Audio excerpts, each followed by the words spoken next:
Hey guys, welcome back to my Wealth Builders Realty. Sylvia here. I wanted to quickly jump on and give you an update on Nar'S proposed settlement agreement.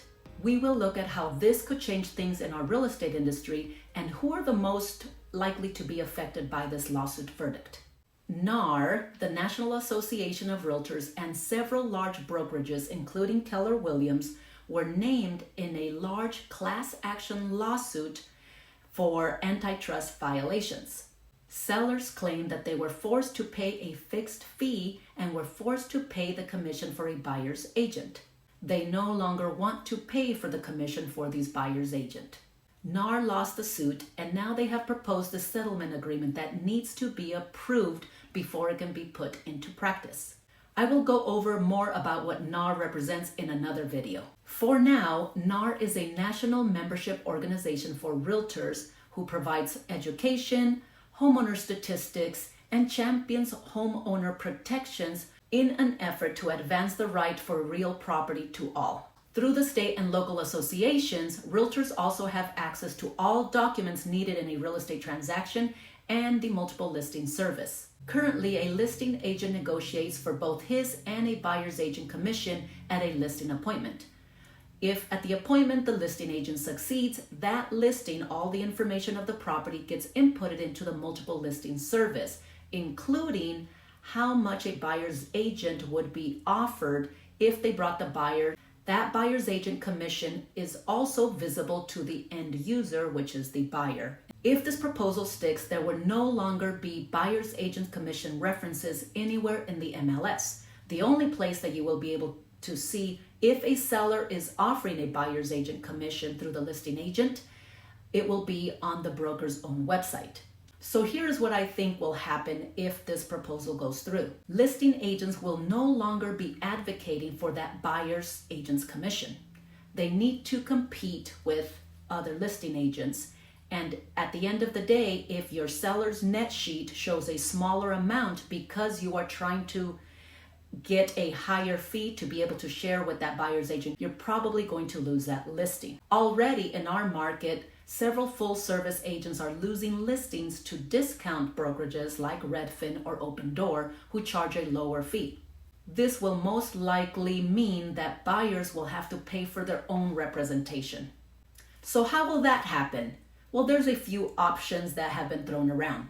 Number one would be to hire a consultant. This consultant would offer advice, and most likely they would charge an upfront fee for phone calls, maybe showings, and any other advice that they would offer the buyer.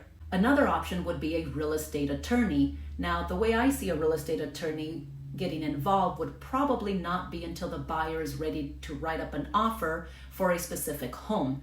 In that case, the real estate would handle all the paperwork that would be involved in that transaction. I don't see them going out and showing property, but maybe. Real estate attorneys work on a retainer and an hourly fee, upwards of $150 to $350 per hour. Then there's the buyer's agent, arguably the only person that can do everything. They can offer advice, they can open the doors and show the property, and they can handle all the paperwork to get the deal closed. And the buyer's agent is actually the only person that is motivated, in my opinion, to actually get the deal closed and get the buyer the house that they want. A buyer's agent is the only person that does not get paid unless the buyer gets the home. So let's look at who gets affected most if they have to hire their own representation. Who are the people that need help understanding city permits, city regulations, neighborhoods to look into because they might have had problems in the past? Who are the people that need help with what an inspection means? Who are the people that need help with flood insurance, flood zones, shared well agreements, shared road agreements? Arguably, that's going to be the new home buyer or the new investor. Unfortunately, these are the same buyers that don't have very much cash when they start this process.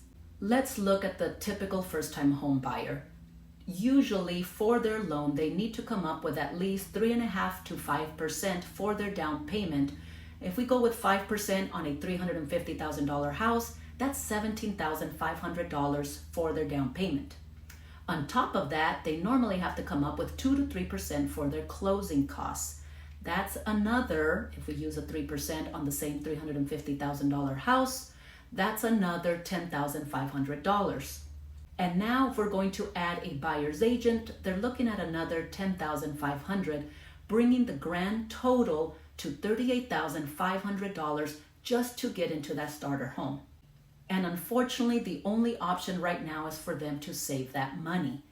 Currently, under lending guidelines, they cannot finance a buyer's agent commission into their loan. So what other effects do I see? Well, because it will be so hard to qualify buyer's agents, I think agents are going to be focusing more on listings. And if that's the case, a lot of these buyers are going to get ignored. Second, unlike what most people believe, I don't believe that prices will go down. Prices are based on sales comparables, and those comparables, because we are a non-disclosure state here in Idaho, are only found in the multiple listing service. Now, the problem is that these comparables will not be apples to apples. How will we know if an agent is sharing a buyer's agent commission and who is not offering it if that's not included in the deal? Guys, affordable housing is already a major issue. Rates are not coming down any soon, which means with the low inventory, prices are scheduled to go up. Unfortunately, I think this will lead to more renters in the future.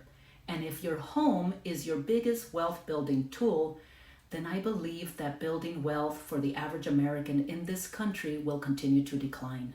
What are your thoughts on the matter? I'd love to hear your comments below. And if you would like to hear more on a specific topic, please let us know in the comment section. Thank you.